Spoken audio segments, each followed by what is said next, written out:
these are the last two leftovers topics. Okay, we know we have been discussing this concept, but today we will study it in detail, because what I found is in your syllabus it has been mentioned as a separate topic in the chapter 2, so it is important for us to also study them properly. So I thought that let me cover these two topics today, and from tomorrow we can start the new chapter. Okay. So the topic that you can see on your screen is a very common topic, that is the concept of which is known to you also. But now we'll have to study it in detail, draw the diagrams, how they behave, how the graph looks like, the long range or long range, I mean the long run, or is there any behavior in the small runs? So all those things we will have to study in detail. Okay. So today's topic is economies of scale. Today's topic is economies of scale.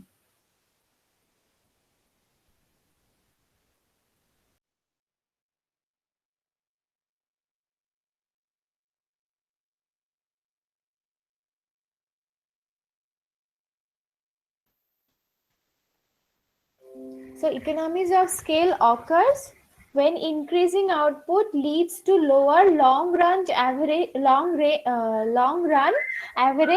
costs. So we know this, right? We have been applying this concept when we studied the modern theory of cost also.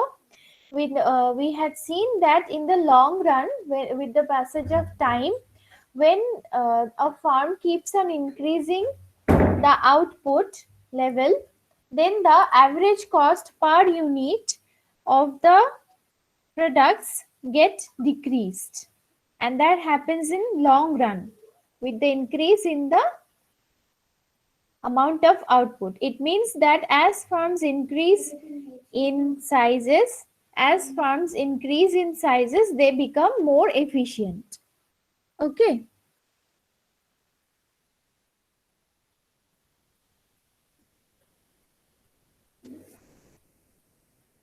So what it is written, read the second line, it is very important. It says that economies of scale is a concept which shows that as the farm increases in the number of size, then gradually it becomes more efficient. The efficiency level increases a lot in the long run. Okay, don't forget to mention long run.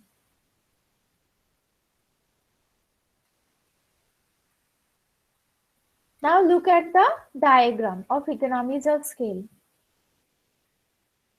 I think you can see the entire diagram on the screen. So see, on the x-axis, we will plot the quantity. Better you draw the diagram. It is not a very critical diagram. You can draw during the classes also when I am explaining. So on the x-axis, if we let us plot the quantities of the output and name and notify it as Q1, Q2 like that. And let us say that Q denotes the number of output or volume of the output, number of quantities of the output. Okay. Then on the y-axis, let us draw the prices. At the top, you can write prices. Okay. Prices, or slash you also write costs. Slash cost. We will show basically the cost for economies of scale on the y-axis. Okay. Then draw the almost an L-shaped diagram with not a straight line format, but it is almost an L-shaped diagram. First, it is decreasing up to a certain level, then it is almost stagnant in nature. So draw a graph like that. Draw a graph like that. Then take a point Q1 in such a way that when you stretch the point from the x-axis and go towards the top, it touches the graph at a level when it is experiencing decreasing trend. When the graph is experiencing decreasing trend, take a point on that graph. Either way also you can do. You take a point on the graph, then draw a perpendicular from that point on the x-axis and also on the y-axis. And name it as Q1 on the x-axis and P1 on the y-axis. Okay, so when you're drawing the graph like this, then once you have identified Q1 and P1, then take a point on the graph which is at the stagnant level, or you can say which is at the minimum level. You need to take a point on the graph which is at the minimum level. Then you need to draw perpendiculars on the x-axis and on the y-axis as well, and name them as Q2 and P2 respectively. Okay, and this graph is a graph of long run average cost. You can write LAC or you can also write LRAC. Name the graph as LAC or LRAC.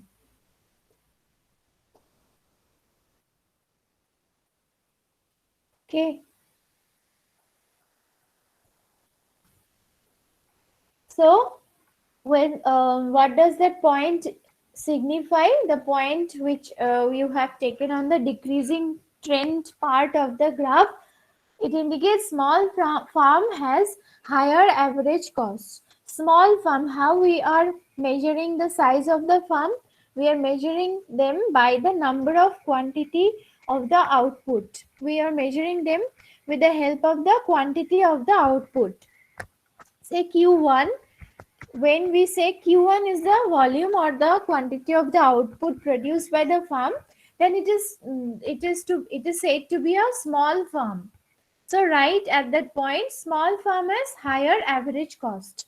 So on the y-axis, see P1, it is at a higher level than P2, isn't it? P1 is at a higher level than P2. So when quantity produced is Q1, then cost is at a higher level. So you write at that point, which point that you have taken on the graph in its decreasing trend part, right? Small farm has higher average costs. Whereas in the point which you have taken on the stagnant part of the graph, write down increasing output leads to lower average cost. This fact is visible from the point which you have taken on the x-axis and the y-axis. See, when the volume of the output is increasing from Q1 to Q2, the cost, instead of increasing, it is decreasing. The cost is decreasing from P1 to P2. The cost is falling. This is the fact of the economies of scale. Okay, small farms will have higher average cost. The moment the farm increases its volume, increases its size, increasing output will lead to average lower cost, lower average costs. Understood? The graph is easy. So I hope you have drawn it right now. The increasing output from Q1 to Q2, we see a decrease in the long run average cost from P1 to P2. Economies of scale are important because they mean that as farms increase in size, they can become more efficient. For certain industries with significant economies of scale, such as aeroplane manufacture, it is important to be a large farm, otherwise they will be inefficient. So if the product volume or the product nature is such that it involves a lot of cost, then it is advisable that the farms transform themselves into larger size, otherwise they will remain inefficient, because these economies of scale will come into the action and help the large form of the farm to enjoy the economies of scale and reap the benefits of the lower average cost for higher volume of output. Okay, then examples. Let us look at some examples. Technical. Large capital equipment with high fixed cost. So technical equipment, suppose you are installing for the first time, which is involving a high fixed cost.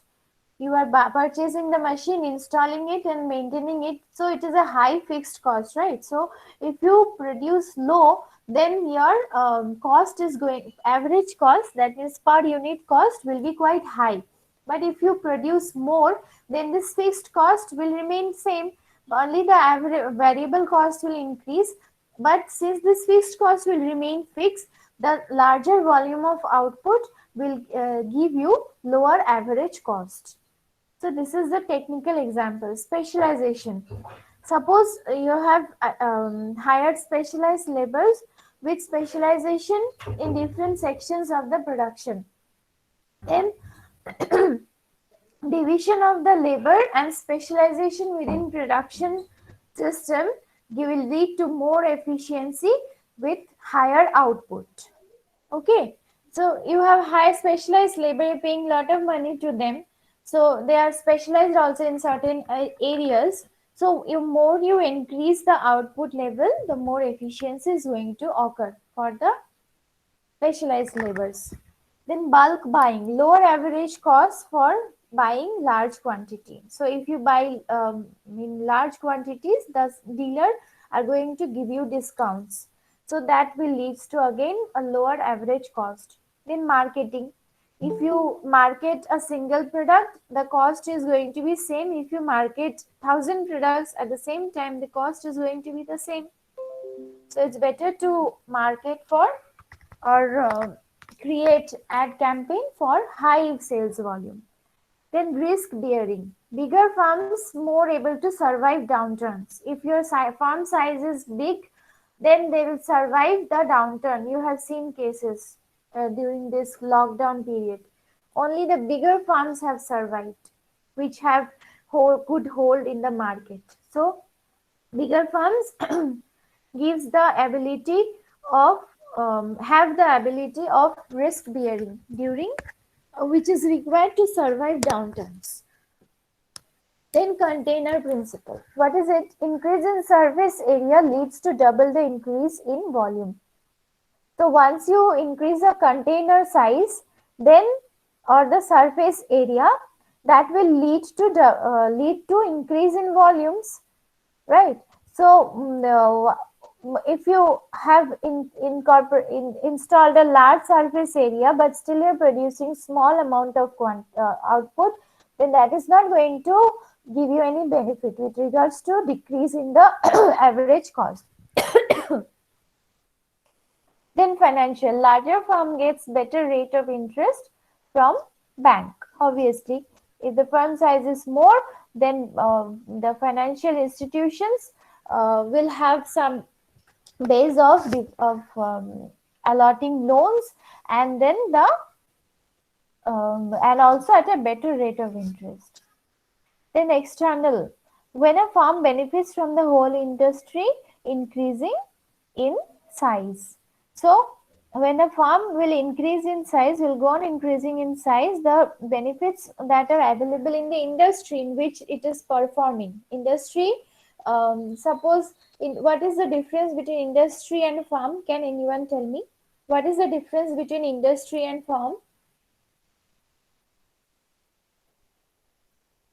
What do you mean by industry and what do you mean by firm or company? Please tell me.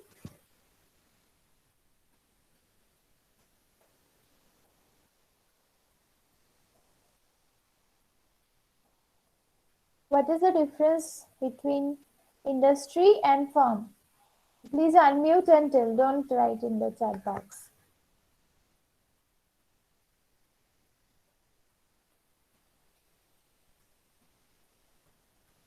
Unmute, please, and tell me. Whatever you know. Whatever. Ma'am, in ma'am, like firm is an organization like which involves trading, and in industry is an organization which involves more of production. Hmm. Anyone else?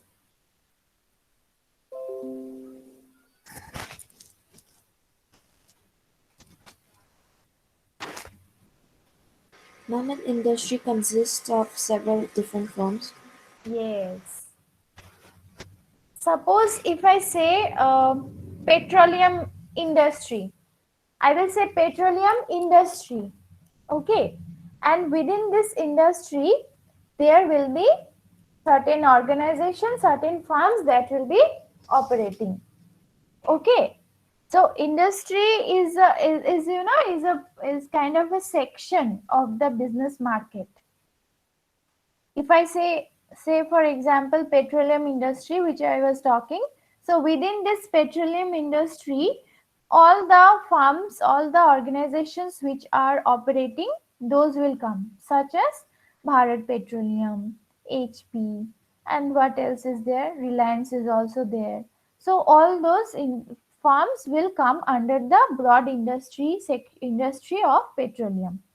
So if I say telecom industry, then the firms which are dealing in telecom services, such as your Vodafone, Reliance, VI now, no VI, then Reliance, then Airtel, all those firms will operate in the telecom industry. Understood? So when a firm is increasing in size, then it will also gain benefit from the entire industry, because there are some privileges of every industry. There are some advantages which even the comes due to government intervention, tax rates implications, and all that. So if a farm only grows big in size, then it can also reap the benefits from the entire industry, which is also increasing in size. So these are the things which has been described over here. So you can, I'm sharing the link in your chat box.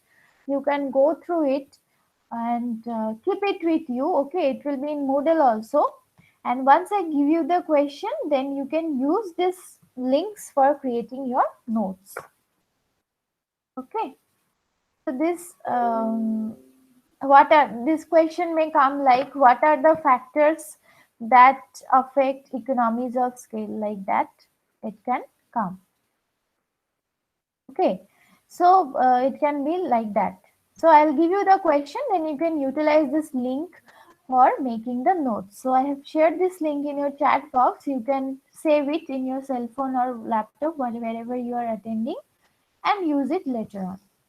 Okay, so I'm sharing the next tab.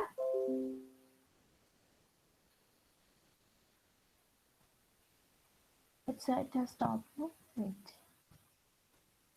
Next topic will be economies of scope.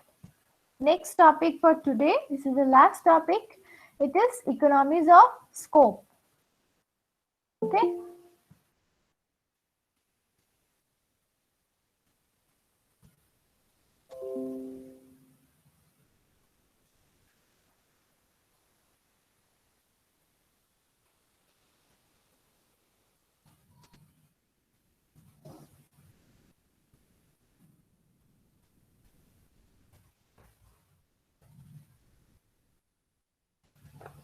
Okay. Now look at the concept of economies of scope.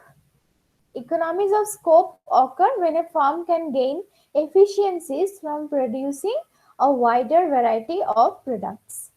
Okay, economies of scope is kind of an extended or a derived concept of economies of scale, and it has got its concept or logic from the previous concept, which is economies of scale. So, economies of scope, it is said that it occurs when a firm have the efficiency, have the potential from producing a wider variety of products. So, economies of scope is the factor that will occur when the firm will gain the of efficiencies due to producing a wider variety of products. These efficiencies can involve lower average cost. So, the very first efficiency that can be measured, that can be used as a measurement of this factor, is lower average costs. It can also involve increased revenue from being able to increase sales in new related markets. So apart from only lower average cost, it can also involve increased revenue from being able to increase sales in new or related markets. So once the farm grows big in size, it starts producing larger volume of products, then it can have increased revenue benefits from the due to increased sales in larger volume means the farm will go to new and related markets also, right? And varieties of product. One farm will was producing only one variety, now it has moved on to other varieties of. There are a lot of farms, you can give so many examples in India, which are not dealing with only single variety of product, right? So once the farm grows in size, it can produce lot of volume, it can produce lot of variety of products. So obviously it can reach to new and related markets.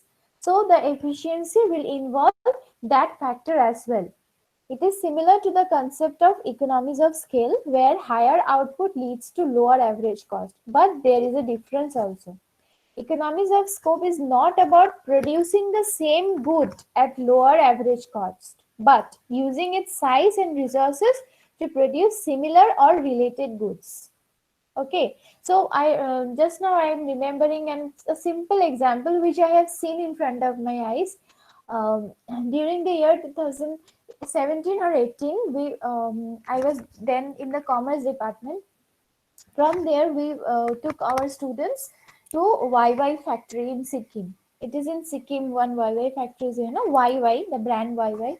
So we were taken to that factory. So we had seen out there that the plant is a huge one, and the manufacturing of YYs are going on, and they produce veg and non-veg in alternative days. I think Monday, Tuesday, and Wednesday they produce chicken YY, and Thursday, Friday, Saturday they produce veg YY. Like that, I don't remember clearly, but these are the days, I think. So they are manufacturing two varieties of YY. At the same time, a very interesting thing I saw, you eat those Mama Mimi, YY Mama Mimi is there, no? Small packets. It comes in 2 or 2.5 rupees, isn't it? Do you eat that? Do you eat that? Unmute and tell me. Yes, ma'am. Yes, yes. So, within that plant itself, those small packets of those Mama Bhujia is also getting manufactured. When from one machine to another machine, the roasted, maida is passing on, and that has already taken the form of YY. And when the roasted form of that thing, I will not say YY because YY is a brand actually. That roasted form of the maida, which has been transformed into the shape of the noodles, when that was passing from one machine to the another machine, then since it is roasted, so some broken pieces of the long form of the noodles were falling in a container. So that they are using that containers wasted, this roasted part of the noodles, long noodles which are breaking and falling in the container. They are using that one, and they are adding masalas in that and making the Mama Bhujia. So that is a very interesting thing which I remember in that plant. Not in that plant. I have seen that plant in front of me, so I am stating that. But like this, many farms are working like that, because how efficiently you can utilize your plant area, surface area, the same machines and resources, and produce similar or related goods. YY and Mama Bhuji are almost related, no, taste is same, but the form is different. So how efficiently that company is using the form of the same product in two different ways. So that is nothing but your concept of economies of scope. Understood? So this is different from economies of scale. It is similar to economies of scale, but there is a very important difference.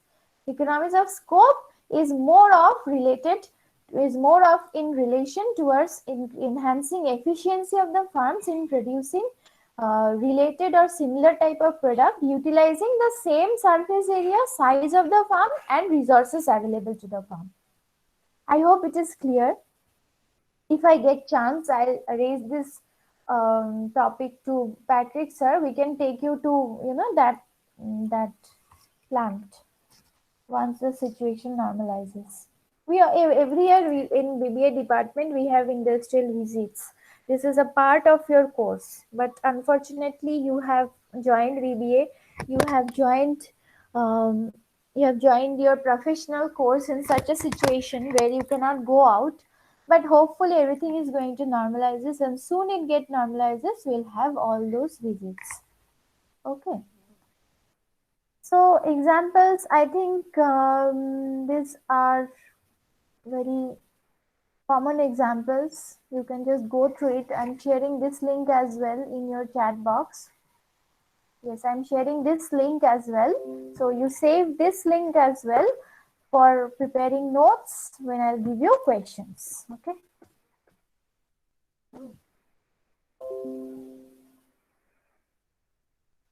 There are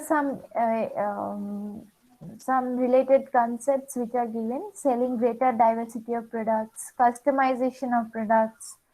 Then examples are given. Trek bicycles offer a bike builder. This means when choosing to buy a bike, you can decide what components to put on and what color you like. And these days, I've seen my husband booking a bike where he could customize the things. So this happens. So once a company offers you customization, so that is also an added advantage which the company has over other companies. Then 3D painting technology like 3D printing offers potential for firms to offer increasingly customized products rather than just print an ornament. The customer can specific colors, shapes, and features. These days, you can see pillows with printed pictures. You can see cups with printed photographs, isn't it? So that concept of 3D printing has become vast now. So these are all economies of scope. Okay. Then Starbucks instant coffee. Starbucks has a strong brand name for coffee retail on the high street. It took the decision to produce an instant coffee, making use of its own financial resources and brand name. This is an economy of scope as it is greater variety of coffee. Interestingly, some asked whether it was a good idea because instant coffee is an anathema for serious coffee connoisseurs, and it could harm its brand image for high quality coffee.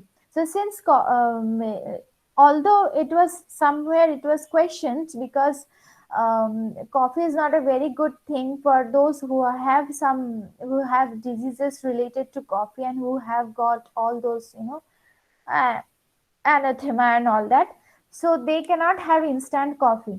But still it is an advantage, it is an efficiency enhancement for Starbucks that they had used their brand name for the coffee for marketing their instant coffee, isn't it?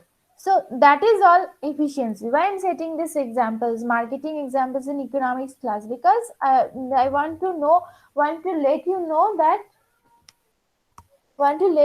that how this economies of scope is attained. So same thing using brand name to enter different markets. Pesco, personal finance, when they have moved towards personal finance section, they have used the brand name, same brand name for different products. We can see in many places. Can you give me an example? With that, I'll end the class. Can you give me an example, popular example, where the same brand name has been utilized for a different sort of product by a company? Give me an example.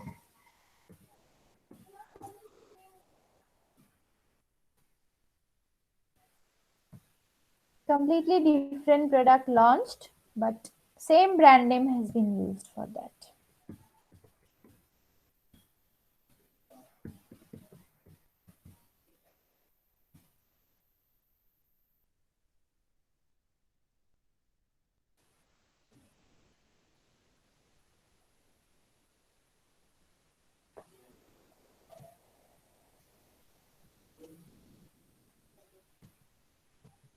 anything is coming to your mind? Dove. Huh? Dove. What? I didn't get you. Dove. Dove is a soap and Dove. other chocolate. And the Chocolate. chocolate. But the same company, Dove is a soap, na? So, that Dove chocolate is from the same company, No, ma'am, they are from a different company, I guess. different company, but same company. Same company, if it is using its brand name to launch a different type of product, that is economies of scope. Oh, Ma'am, Reliance Jio. Yes, Reliance Jio, isn't it? So Reliance have utilized their brand name in so many areas. So many areas. Reliance Jewels, Yes, ma'am. Reliance Yes, Trends. everything. Yes. So that is what they are enhancing their economies of scope. Since the brand name is there, obviously they can attract customers. That is how they utilizes their economies of scale. Okay, very good example. Okay. So it's 9:20. Time is 9:20 now. Let me end the class, take attendance, then you will leave, okay? Abhay Sharma, Present, ma'am. Aditya, Alsaba, yes, Aman ma'am. Goel, Present, ma'am.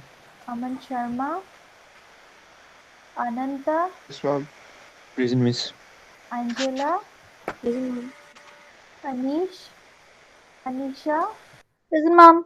Ankit, Anmol Gupta, Anmol Lama, Present, ma'am. Bhavesh, Vikash, Vishwadeep, Chadu, Present, ma'am. Chirag, Sarthak, Present, ma'am. Girish, Imani, Present, ma'am. Jaya, Kashish, Meghna, Mehul, Parveen, Present, ma'am. Muskan Agarwal 21, Present, ma'am. Muskan Agarwal 59, Present, ma'am. Neha, Present, ma'am. Nikhil, Nishita, Nupur, Present, ma'am. Piyush, Pragati, Prageshwar, Prashant Gurum, Pratham, Priti Singh, Poonam Agarwal, Ronak Maji, Ravi, Riyant, Riya, Yes, ma'am. Rohan, Ronak Agarwal, Sahil, Shama, Krishti Mittal, Yes, ma'am. Sneha Mittal, Saurav Yes, Sarkar, ma'am. Saurav Sarkar, Saurav Agarwal, Rishti Tamang, Suhana, Sujit, Present, ma'am. Suvneet, Present, ma'am. Swati, Present, miss. Swayam, Tanya, Yash, Yashika, Shreya. Present, ma'am. Okay. Thank you, All right. ma'am. Thank you. You can leave the class. See you tomorrow.